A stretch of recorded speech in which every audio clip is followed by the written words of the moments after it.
Elle ne t'a jamais aimé, pas vraiment. Elle a aimé ton regard posé sur elle, ta tendresse offerte sans condition, ta présence docile comme un refuge à heure fixe. Tu croyais donner de l'amour, tu donnais de la prévisibilité. Et dans la langue secrète du désir, ce que l'on peut anticiper cesse d'exister. Tu es devenu ce miroir trop propre, trop lisse, qui ne reflète plus rien. Tu ouvres les portes, tu dis « je t'aime », tu réponds vite, tu comprends tout, et tu t'étonnes de n'éveiller aucun feu. Mais ce n'est pas de la tendresse qu'elle cherche, c'est de l'attention. Tu veux qu'elle t'aime pour ta bonté, mais elle désire en silence celui qu'elle ne comprend pas. Ce n'est pas la violence qu'elle cherche, ni la domination. C'est l'ombre d'un mystère. Toi, elle te voit venir de loin. Et ce qu'on voit trop tôt, on cesse vite de regarder. Tu crois encore que le désir naît des belles intentions, des longues discussions, de la transparence totale. Erreur de carte. Ce que l'on appelle sécurité nourrit l'attachement, pas toujours l'attrait. Le désir, lui, se réveille au contact d'une tension maîtrisée. Un homme qui ne s'explique pas tout le temps, qui ne s'excuse pas d'exister, qui ne se dissout pas dans l'autre. Ce n'est ni la dureté, ni l'abus ne te trompe pas de registre. C'est la densité, une présence qui ne quémande rien, un but plus grand que la relation, une attention rare donc précieuse. On a répété que ce qu'elle veut, c'est de l'écoute, de la douceur, de la disponibilité. Oui, pour construire, pas toujours pour désirer. Le désir n'est pas un comité de pilotage. Il ne se signe pas à l'unanimité. Il éclate quand quelque chose résiste un peu, quand il y a un bord, quand tu ne donnes pas tout, tout de suite, en illimité. L'abondance gratuite éteint la valeur perçue. Tu peux aimer sans te brader. Tu peux être bon sans être prévisible. Observe les trajectoires. Ce qui les mente souvent, c'est une énergie contenue. Non pas l'homme bruyant qui se met en scène, mais celui qui avance, occupé à bâtir, qu'elle doit rejoindre plutôt que diriger. L'incertitude qu'il incarne n'est pas un jeu cruel. C'est un espace où son désir peut respirer. Elle ne veut pas souffrir, elle veut sentir. Et sentir suppose une part d'inconnu. À l'inverse, ton amour inconditionnel, livré en flux continu, ressemble à une lumière de plafond, utile, rassurante, mais que l'on oublie. Le désir préfère la lampe qu'on allume, qu'on éteint, qu'on cherche du regard. Clarifions. Il ne s'agit ni de manipuler, ni de punir, ni de calculer des silences. Il s'agit de retrouver ta polarité. Aimer sans te renier, dire non sans te justifier. Garder pour toi ce qui n'a pas besoin d'être commenté. Être lisible dans tes actes, pas transparent dans ton âme. La communication intime se fera mieux quand la tension juste est revenue, celle qui naît d'un homme qui se tient, qui choisit, qui peut partir sans menacer, rester sans s'agenouiller. Alors seulement, douceur et désir cessent de s'annuler. L'un construit, l'autre allume. Et tu n'as plus besoin de forcer. Tu aimantes en restant entier. La suite est simple à dire, difficile à vivre. Redevenir imprévisible, non par stratégie, mais par cap. À force d'être partout, tu n'es plus nulle part. Tu réponds avant qu'on te parle, tu confirmes avant qu'on te questionne, tu expliques avant qu'on te comprenne. Disponible devient ton identité. Et dans la grammaire du désir, l'abondance sans rareté efface la valeur. Elle sait déjà à quelle heure tu écriras, ce que tu diras si elle tarde, comment tu t'excuseras si elle se fâche. Tu n'es pas un mystère, tu es un manuel d'utilisation. Et ce qu'on peut parcourir sans effort, on cesse vite de le lire. La transparence n'est pas la sincérité, c'est la suppression du relief. Tu confonds empathie et effacement. Tu crois rassurer en tout montrant. Tu émousses. Tu crois aimer en tout cédant. Tu t'abolis. Chaque micro-geste trahit la même phrase muette. Je n'ai pas de centre, dis-moi qui être. Tu envoies le premier message, le deuxième, le troisième. Tu proposes, tu ajustes, tu t'excuses. Ta gentillesse devient prévisibilité, ta prévisibilité devient absence. Regarde ta journée. Tu cales ton rythme sur son humeur, tu scrutes les vuas, tu changes de trajectoire à chaque vibration. Ce n'est plus de l'attention, c'est du service client. Tu ne mènes plus rien. Tu gères des impressions. Ta parole n'engage plus. Elle négocie. Tu crois construire la paix. Tu instaures l'ennui. Or, le désir ne se nourrit pas d'explications, mais de densité. Une direction, des limites, Un monde qui ne se rend pas sur simple demande. Le drame de l'homme transparent, c'est qu'il pense que la solution à la distance, c'est plus de lui, plus de messages, plus de preuves, plus de temps. C'est l'inverse. Plus tu t'étales, plus tu t'étioles. Tu passes du statut d'amant à celui d'enfant émotionnel, elle gère, tu demandes, elle teste, tu capitules, elle se lasse, tu redoubles. La relation glisse alors vers deux issues, maternage ou fuite. Dans les deux cas, le désir se retire. Comment réapparaître? Sûrement pas par la froideur fabriquée, les silences punitifs, les petites tactiques de manque, c'est encore vivre par réaction. Il s'agit de redevenir lisible sans être transparent. Dire peu, mais tenir ce que tu dis. Poser un nom propre, sans justification. Laisser des zones non commentées, non pas pour manipuler, mais pour respecter ton intériorité. Il s'agit de replacer ton axe au centre, un cap qui ne dépend pas de ses messages, un temps à toi qui ne se négocie pas, une mission qui ne réclame pas d'applaudissements. Quand tu cesses d'être prévisible, ce n'est pas parce que tu joues un rôle, c'est parce que tu tiens un rôle. Le tien. Alors, tu redeviens un terrain et non une vitrine, un être avec contour, pas une lumière de plafond. La douceur cesse d'être anesthésie, la présence retrouve du poids, la parole raréfiée reprend de la valeur. Et c'est à cet endroit précis qu'apparaît la figure qu'elle désire sans l'avouer, non pas le brutal, mais l'archétype dense mission, mystère, maîtrise. La suite, c'est lui. Le monstre, non pour dévorer, mais pour ne plus ramper. Ce qu'elle désire, tu ne peux ni l'acheter ni le jouer. Une force contenue. Pas un tyran, pas un acteur de virilité. Un homme qui pourrait renverser la table et qui choisit de la dresser. Son attrait n'est pas la violence, mais le danger maîtrisé, cette puissance latente qui tient debout sans demander la permission. Le monstre n'est pas un rôle social, c'est un axe. 3 piliers l'annoncent, simple et implacable. Mission, mystère, maîtrise. Mission. Il vit pour quelque chose de plus grand que la relation. Elle peut y prendre place, pas la remplacer. Son temps n'est pas en libre service. Il est orienté. Il construit. Il apprend. Il avance. Et c'est précisément cette trajectoire qui aimante. Il n'est pas absent. Il est occupé de sens. Son don n'est pas mendié. Il est choisi. Donc précieux. Mystère. Pas d'opacité manipulatrice, mais une intériorité non négociée. Il ne commande pas tout. Il ne justifie pas ses élans. Il est lisible dans ses actes, pas transparent dans son âme. Son imprévisibilité ne vient pas du caprice, mais de sa croissance. Puisqu'il évolue, on ne peut jamais l'épuiser. Il laisse des silences où le désir peut respirer, il ne punit pas par l'absence, il honore la distance juste. Maîtrise. Il ne cherche ni la bagarre ni l'évitement, il tient cadre et cap. Quand elle teste et elle testera, il ne s'effondre pas, il ne surjoue pas, il demeure. Dire non ne lui coûte pas une dissertation. Dire oui ne lui retire pas son centre. Il gouverne ses impulsions, son besoin d'être rassuré, son envie d'expliquer. Cette souveraineté intérieure crée la tension sûre qui allume. À l'inverse du faux alpha, tout en pause, silence punitif et rareté théâtrale, le monstre ne déploie pas une stratégie, il incarne une écologie. Sa constance remplace le spectacle, sa tenue remplace la scène.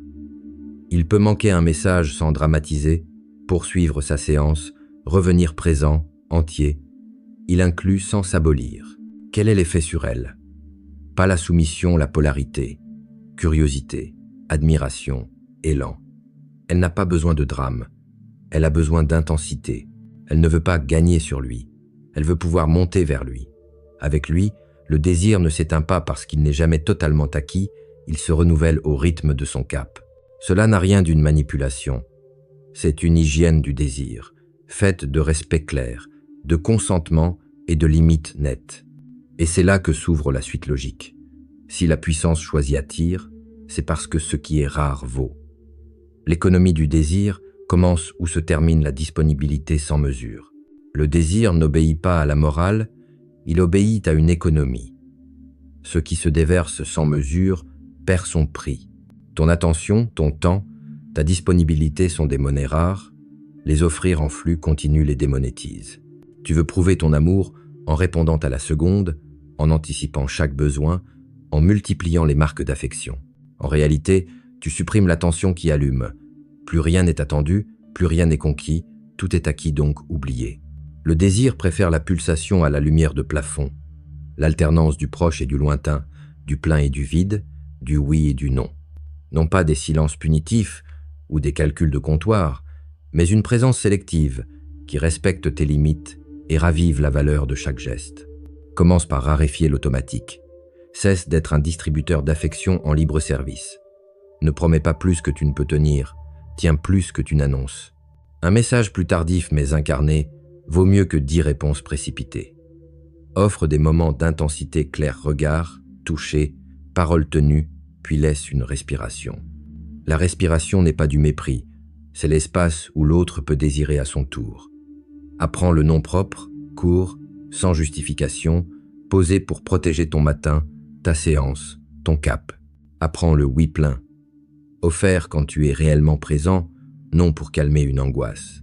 Cette alternance crée la rareté juste. Ce qui vient de toi a un poids, parce qu'il n'arrive pas tout le temps, ni pour acheter la paix. Organise ton agenda comme on garde un feu.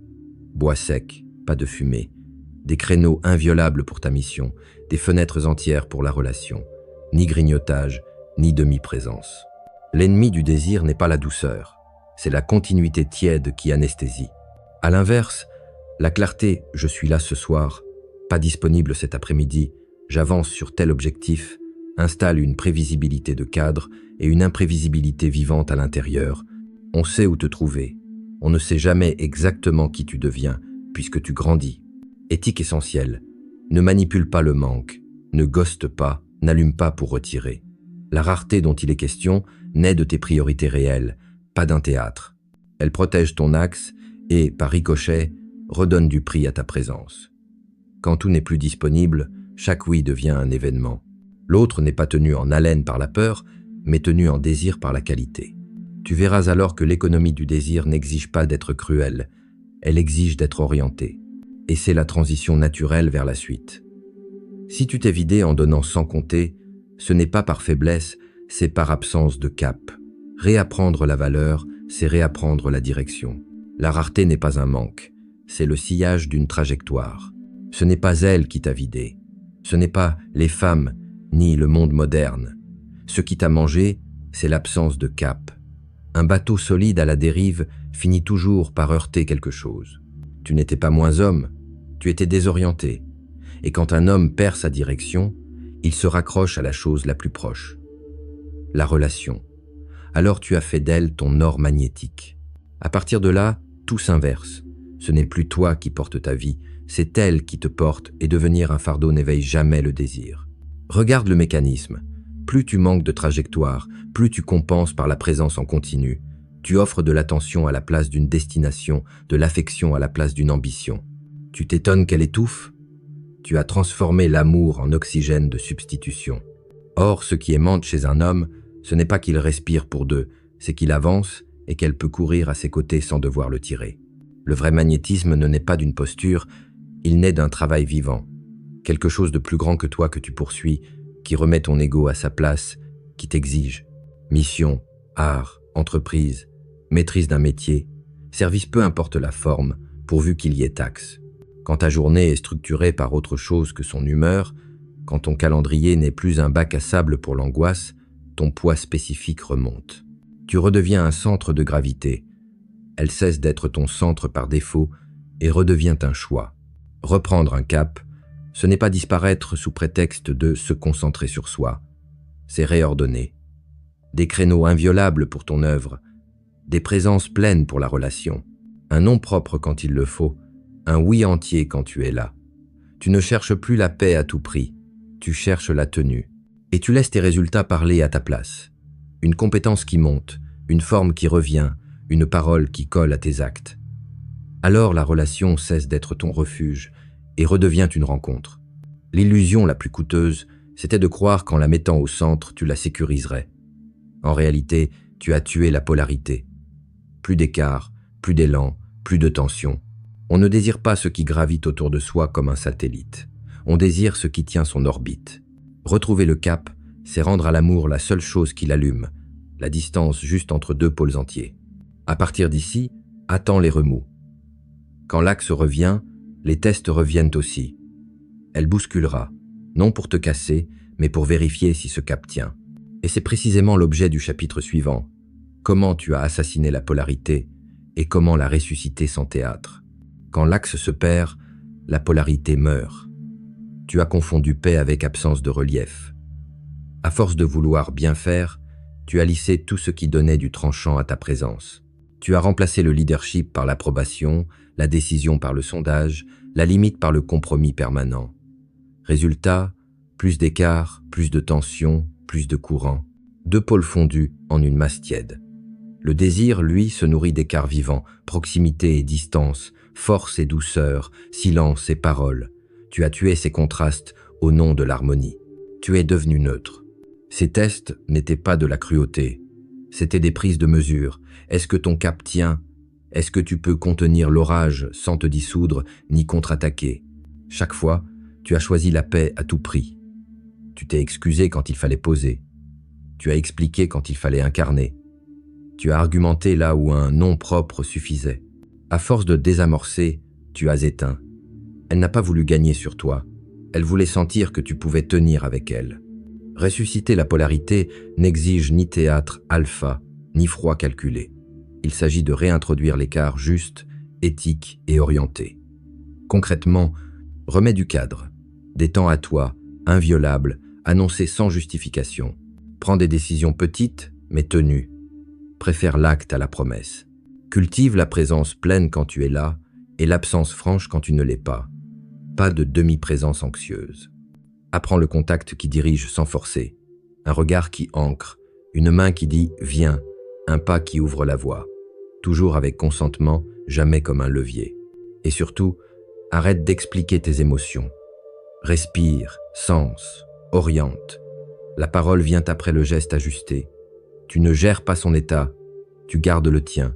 Alors la tension reparaît, non pas le drame, mais l'intensité. Non pas la domination, mais la tenue. Elle recommence à te lire sans t'épuiser, parce qu'il y a de nouveau quelque chose à découvrir. Un homme qui ne fuit pas le conflit, mais qui n'en fait pas sa nourriture. Qui sait dire oui sans se vendre, non sans punir. La polarité, ce n'est pas jouer un rôle genré, c'est assumer une forme. Laisser coexister ton cap et ta tendresse, ta fermeté et ton écoute. Quand tu redeviens un pôle, elle peut être l'autre et le courant circule. À cet endroit, la figure du monstre cesse d'être un fantasme. Ce n'est pas un masque à enfiler, c'est un retour à ta densité. C'est précisément l'objet du chapitre suivant. On ne devient pas le monstre, on revient à lui. Il est là depuis toujours, étouffé sous des couches apprises politesse anxieuse, explication à rallonge, besoin d'être validé. Ce que tu prends pour maturité est souvent une armure sociale, utile pour traverser la foule, mortelle pour traverser un cœur. Ôter l'armure ne veut pas dire devenir brutal. Cela veut dire laisser réapparaître la charpente, mission, mystère, maîtrise. Pas une stratégie, une écologie. D'abord, tu désencombres. Tu retires les gestes réflexes qui te trahissent, répondre trop vite, te justifier, promettre pour calmer. Tu gardes le nom propre court, sans colère, et le oui plein offert, sans dette. Tu réduis la parole qui explique. Tu densifies l'acte qui oriente. Ta disponibilité cesse d'être un flux. Elle devient un choix. On t'accusera d'être froid. Tu apprendras à distinguer la froideur de la tenue. Ensuite, tu rappelles ton axe. Non pas en disparaissant au nom du travail sur soi, mais en réordonnant le réel, des créneaux inviolables pour bâtir, des fenêtres entières pour aimer. La rareté ne vient pas du théâtre, elle vient de tes priorités réelles. Tu ne punis pas par le silence, tu honores le silence comme un espace où le désir respire. Tu ne crées pas de drame, tu réintroduis l'écart, cette distance, juste où deux pôles peuvent s'aimanter, puis tu reviens dans ton corps. Le monstre n'est pas une posture mentale, c'est une présence incarnée, respiration ample, regard qui tient, geste sobre. Il peut contenir une émotion sans l'évacuer, traverser un conflit sans s'y perdre, toucher sans prendre. Son autorité n'est pas un volume, c'est une densité. Il ne collectionne ni conquête, ni excuse.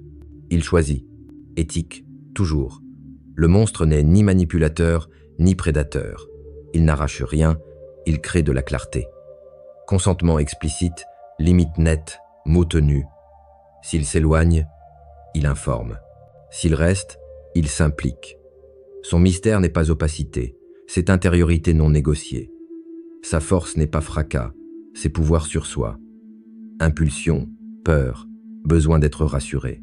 Tu découvriras alors ce renversement discret. Plus tu te tiens, moins tu as besoin de prouver. Plus tu vis orienté, plus tu aimantes sans forcer. Elle ne cherche plus à te gérer, elle te rejoint. Non pour être dominé, mais pour danser avec une gravité qui soutient. Revenir au monstre, c'est cesser de ramper sans commencer à mordre. C'est habiter ta forme, rendre à l'amour ses polarités, au désir son air, à ta vie son cap. À ce point, il ne manque plus qu'une décision. Assumer cette tenue chaque jour. C'est l'objet du dernier chapitre. Au bout de cette traversée, rien de magique à promettre, seulement une évidence qui s'impose. Tu n'as rien à devenir. Tu as à revenir à ce qui tenait déjà en toi, mission, mystère, maîtrise. Ce que tu appelles manque d'amour était souvent manque de cap. Ce que tu prenais pour générosité était une disponibilité sans mesure qui a démonétisé ta présence. Le désir n'a pas besoin de théâtre, il a besoin d'un homme qui se tient, orienté par une œuvre plus grande que la relation, lisible dans ses actes, mais jamais dilué, capable de dire non sans colère et oui sans dette. Le monstre n'est pas une grimace de virilité, c'est une densité éthique, un pouvoir sur soi qui rend chaque geste juste, qui redonne de l'air à la polarité et de la valeur au rapprochement. À partir d'ici, l'enjeu n'est plus de séduire mais d'habiter. Réordonner ton temps, raréfier l'automatique, honorer le silence, laisser ta trajectoire créer la rareté juste. Tu n'as pas à la convaincre, tu as à te cohérer. Et si elle rejoint ce mouvement, ce sera par gravité, non par persuasion. Alors, pas de grands serments. Fais simple, précis, tenable, ferme cet écran 2 minutes et respire sans commentaire. Puis reviens au réel par un acte bref qui te ressemble reprendre ta séance, écrire 10 lignes, poser un nom propre, offrir un oui plein ce soir et pas ailleurs. Si tu veux laisser une trace, écris seulement en commentaire, comme un code discret entre nous. Je ne rampe plus, je tiens mon cap, rien d'autre. Pas d'explication, pas d'emphase. Laisse le silence travailler pour toi. Si tu reviens, que ce soit quand tu te désaccordes, non pour empiler du contenu, mais pour accorder l'instrument. On ne gagne pas cette histoire, on s'y tient.